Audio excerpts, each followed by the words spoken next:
Donc, le frère, il demande, il n'a pas eu le temps de se renseigner trop par rapport au conflit, etc. Mais il dit que les gens disent qu'à la fin du conflit, ce sera la fin du monde. Est-ce qu'on a des sources sur cela? Donc, en ce qui concerne la fin du monde, il y a une méthodologie en fait prophétique par rapport à ça, de base, c'est que la fin du monde, pour nous, c'est quand on meurt. D'accord? C'est un temps personnel pour nous. Notre fin du monde, c'est quand nous, on meurt. Donc, par rapport à ça, il faut se préparer pour nous, notre mort. D'accord? Le prophète sallallahu alayhi wa sallam, une fois, on lui a posé la question, c'est quand le jour du jugement? Il a dit, qu'est-ce que tu as préparé pour ça? Ça, c'est la première chose. Mais ça ne veut pas dire qu'on néglige. C'est-à-dire qu'on vit, nous les musulmans, dans un temps prioritaire qui est nous, notre propre vie. Et après, on vit, comme on a dit, on a un engagement qui est beaucoup plus important que notre propre personne, comme on a dit dans le DAS. D'accord? Donc, ça veut dire que nous devons être acteurs de ce qui se passe et savoir quels sont les signes de la fin des temps et être acteurs de cette fin des temps-là. Parce qu'il se passe des choses. On vit sur Terre. Donc, les choses se passent sur Terre. D'accord? Donc, le prophète, sallallahu alayhi wa sallam, nous a donné différents signes, pas tout à fait précis, mais des signes comme ça. C'est comme des indices sur le chemin pour savoir quelle direction tu prends en gros. Tu vois, tu prends le grand axe comme ça, tu prends la A4, après tu prends un tel, voilà. Mais ça, c'est très important. Et ce genre de sources-là qui existent, eh bien, elles sont faites pour les gens de science. Et quand on parle de politique, parce qu'il s'agit de politique maintenant, c'est-à-dire la relation entre les pays, entre les gens, eh bien, il faut être spécialisé. Normalement, dans l'islam, il y a un calife. J'ai oublié de dire ça dans le tafsir. Quand on parlait de Inni ja'ilun fil ardi khalifa, Ibn Kathir, il a cité un petit paragraphe pour dire que ça prouve que c'est une obligation normalement pour les musulmans d'avoir un calife. Et ce calife-là, il doit avoir le plus haut degré de connaissance. Il doit maîtriser le monde dans lequel il vit parfaitement, pratiquement. Comme Allah il dit,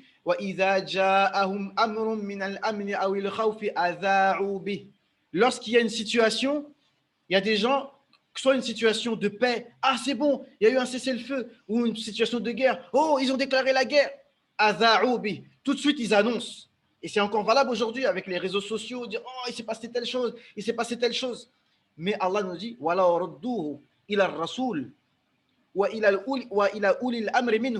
si ils avaient laissé le soin aux prophètes, maintenant le prophète n'est plus là, ou aux gens qui ont le commandement, laissez-leur le soin de savoir qu'est-ce qu'ils vont annoncer, qu'est-ce qu'ils ne vont pas annoncer, qu'est-ce qu'ils vont valider, qu'est-ce qu'ils ne vont pas valider. Quelle est la direction qu'on doit prendre? Quelle est l'analyse qu'on doit avoir? Normalement, ce n'est pas chacun qui dit « Ah, moi, j'ai analysé telle ou telle chose ». On doit laisser ça aux gens qui sont spécialistes, d'accord, qui connaissent la géopolitique. Mais nous, les musulmans, on a quelque chose en plus, c'est qu'on a des textes qui nous parlent de ce qui va se passer. Donc, ça veut dire pour ne pas s'égarer dans les grandes lignes, d'accord. Il a rasoul la alimahu alladhina yastanbitunahu minhum. Ceux qui font les analyses, ils auraient su, ils ont dit s'ils ont fait ça, c'est parce qu'il y a ça. S'il y a ça, c'est parce que c'est ça. Parce qu'en général, les situations qui se passent, il y a beaucoup de tromperies. Il faut être très clairvoyant, en fait. J'ai envie de dire, complotiste, c'est la base. Si tu n'es pas complotiste, ben, tu es mort. Je dis ça un peu pour provoquer, mais c'est la vérité. Parce que la guerre, c'est basé sur la tromperie. Le prophète, sallallahu alayhi wa sallam, il a dit Al-harbu khid'a ou khud'a. La guerre, c'est la ruse.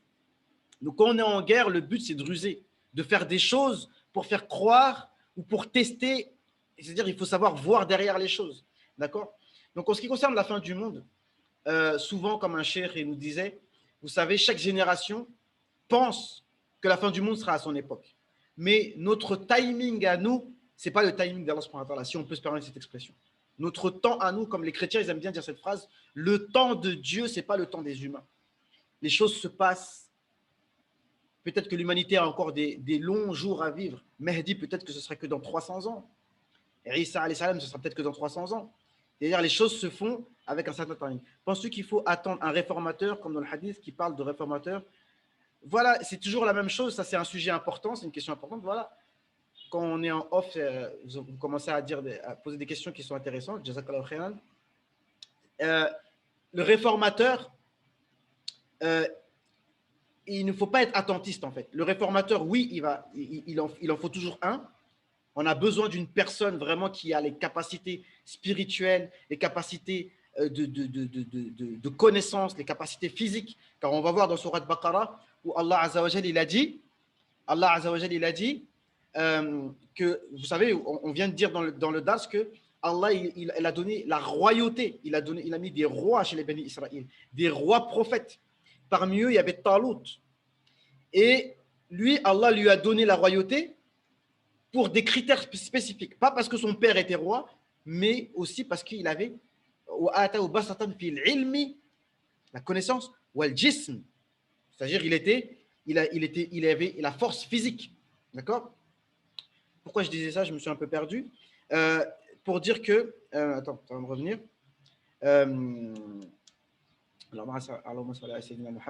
Donc tout ça, je disais que oui, le réformateur, il va venir, mais il faut que les gens qui sont autour de lui aussi soient à la hauteur. Et c'est ça qui nous concerne. Nous, ce qui nous concerne, ce n'est pas d'attendre comme des spectateurs qu'un réformateur vienne pour tout faire. Il faut que ce réformateur-là, il puisse avoir des gens autour de lui sur qui il peut compter. Parce que même le prophète sallallahu alayhi wa sallam, sans les sahaba, il n'aurait rien pu faire. Vous comprenez? Et ça, c'est Allah qui le dit. هو الذي أيدك بنصره وبالمؤمنين وألف بين قلوبهم. Allah, je reprends le verset du début. وإن يريدوا أن يخدعوك فإن حسبك الله. Vous voyez comment tout retombe sur ses pattes? Regarde. Et s'ils essayent de te tromper, Allah te suffit. Voilà, c'est comme je disais tout à l'heure. Ils essayent de nous tromper. Des fois, c'est des tromperies. Même Allah a dit, leur tromperie, même, ça pourrait faire même raser une montagne. Tellement leurs tromperies sont sophistiquées. Mais Allah nous suffit. Si nous, on est avec Allah, Allah va nous protéger de leur ruse. فَإِنَّ حَسْبَكَ اللَّهُ. C'est lui qui t'a aidé. هُوَ الَّذِي أَيَّدَكَ بِنَصْرِهِ وَبِالْمُؤْمِنِينَ. Et avec les croyants. La spécificité de cette umma, c'est que non seulement on a le meilleur prophète, mais le meilleur prophète avec les meilleurs compagnons. Au même titre qu'Allah, il a choisi le prophète sallallahu alayhi wa sallam, et ben il a choisi aussi les compagnons qui vont être autour de lui. Abu Bakr a été choisi, Omar a été choisi, Othman a été choisi, Ali a été choisi, tous ont été choisis. Et on est différents de ceux qu'on a cités dans le Dars, de ceux qui ont dit à Moussa, idhab anta wa rabbuka faqatila. Nous, il ne faut pas qu'on soit comme ça. Parce que quand on dit qu'on attend un réformateur, c'est comme si on est comme ça. Ah, il y a un réformateur qui va venir, qui lui, il aille avec son Seigneur, puisque lui, il est proche d'Allah, puisque lui, c'est un pieux, vas-y, va avec les anges. Nous, on attend. On attend que tu libères la Palestine, et nous, on va venir gaillardement derrière. Ça ne marche pas comme ça. Et Moussa, alayhi salam, il s'est plaint de ça. Il a dit, Rabbi, inni la amliku illa nafsi wa akhi. Moussa, il s'est plaint à Allah, il a dit, Ya Allah, je n'ai de contrôle que sur moi-même et sur mon frère Haroun. Oh Allah, sépare-moi de peuple de pervers. Vous voyez? Donc, le Coran nous apprend que nous devons tous être responsables de nos actes. Et après ça c'est de Surat Maïda, Allah il nous parle juste après, comme si c'était un hors-sujet. Une minute. Allah Akbar.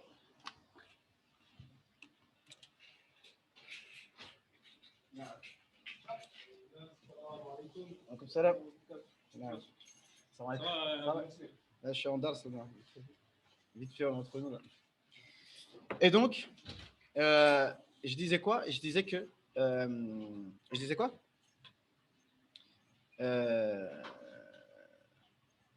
Vous suivez pas ou bien?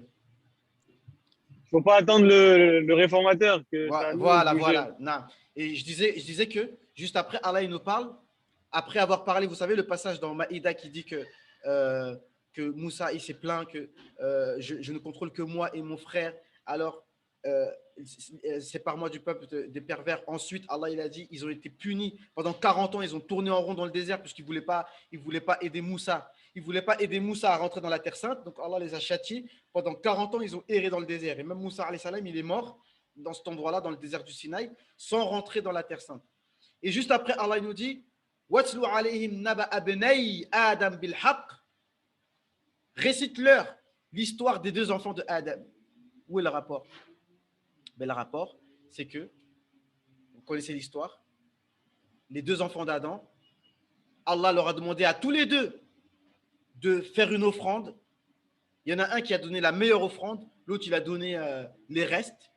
Ça a été accepté de un, ça a été refusé par l'autre. L'autre il a été jaloux alors qu'il avait qu'à ramener une bonne offrande et ça aurait été accepté. Il a dit la aqtulannak, je vais te tuer. Vous connaissez l'histoire. Donc tout ça pour dire que chacun est responsable de ses actes et que chacun doit apporter, donner à Allah le meilleur. Souvenez-vous que j'ai cité le verset tout à l'heure, l'engagement envers Allah subhanahu wa ta'ala, faire la prière, donner la zakat, croire en prophète, les soutenir. C'est-à-dire on doit tous soutenir les prophètes. Et même si le prophète sallallahu alayhi wa sallam n'est plus là depuis 1400 ans, on doit continuer à faire la da'wah du prophète sallallahu alayhi wa sallam et faire l'effort comme faisait le prophète sallallahu alayhi wa sallam. Et ensuite Allah nous dit et en plus de ça, en plus, si vous pouvez faire un bonus et de donner à Allah d'un bon prêt, ça veut dire de sacrifier à Allah Azzawajal de ce qu'on a, c'est ça qui nous est demandé. Donc chaque croyant, il lui est demandé de faire son maximum pour que la parole d'Allah soit la meilleure. C'est ça qu'il ne faut pas oublier ça. Et si on oublie ça, ça veut dire qu'on n'a pas bien compris. Vous voyez, moi je parle qu'avec le Coran. Et le Coran nous montre que chacun doit être responsable et pas attendre, spéculer sur la fin des temps, même si c'est important. Mais le problème, c'est que même ça, on est tellement à l'ouest, en fait. Nous, les musulmans, on a tellement, à cause de nos péchés, on n'a même plus de clairvoyance. Donc, quand des gens nous font des analyses clairvoyantes avec les hadiths sur la fin des temps, liés avec une connaissance de la géopolitique, là, les gens ils vont te dire, mais qu'est-ce que tu racontes, toi? Qu'est-ce que tu racontes? Tu es en train de nous parler de choses, que, par exemple, le lac de Tibériade, vous savez, avec les Gog et Magog, et que le lac Tibériade il va se vider. On ne fait même plus le lien, même si maintenant, si ça se trouve, c'est presque certain quand le Mahdi va venir, la plupart d'entre nous, on va dire, ah, c'est quoi ces histoires encore? Mais il ne faut pas aussi croire à n'importe quoi. Donc c'est pour ça que moi, je vous dis, la base, mes chers frères, c'est d'être accroché au Coran. C'est-à-dire que si nous, on veut avoir des informations sûres, et si on veut avoir une manière de réfléchir saine, il faut rester avec le Coran. Qu'est-ce que dit le Coran? Le Coran nous parle de tout. C'est une guidée à toutes les époques. En 2021, le Coran est toujours là pour nous montrer la voie. Le Coran, il n'est pas seulement à l'époque du Moyen-Âge, de Salah ad-Din Ayyubi, etc. Le Coran, il est pour l'époque de Macron, pour l'époque de Netanyahou, pour l'époque de Trump, de Biden, etc., etc. Donc nous, la première chose, c'est le Coran sur lequel on se base. Et comme on a dit, pour répondre à ta question, c'est en attendre un réformateur, oui, mais nous tous, on doit être des réformateurs. Tous. D'accord. Et certains disent que par rapport au hadith, que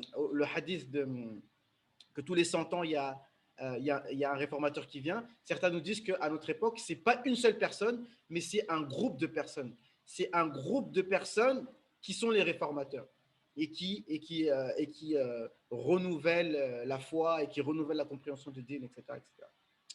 Vous voyez un petit peu, donc, peut-on dire que les deux enfants d'Adam, c'est la communauté du prophète sallallahu alayhi wa sallam et des bénis Israël? Ah, pas mal du tout. Ah, c'est qui a dit ça? C'est toi, Ahmed? Naam. Allahu Akbar, Allahu Akbar. Ah, toi, t'es fort, toi, Allah yabarak.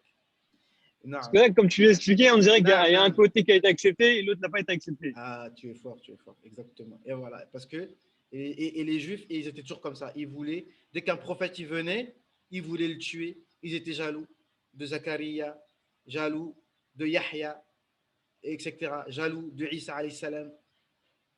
Alors que tout simplement, voilà, on te demande de suivre les commandements d'Allah subhanahu wa ta'ala et Allah il va te donner. C'est Allah qui donne. Pourquoi toi tu veux désobéir à Allah et tu veux et tu veux avoir, comme Allah il dit dans Ali Imran, وَيُحِبُّونَ أَن يُحْمَدُوا بِمَا لَمْ يَفْعَلُوا. Ils aiment être complimentés d'une chose qu'ils n'ont pas faite. Wallahi. Donc voilà, mashallah. Donc moi c'est ça que je veux qu'on échange un petit peu comme ça, c'est là que tu vois, parce que quand je parle tout seul comme ça, tu vois, je sais pas, mais barakallahu fik là, mashallah, c'est exactement ça que je recherche. Donc c'est ça.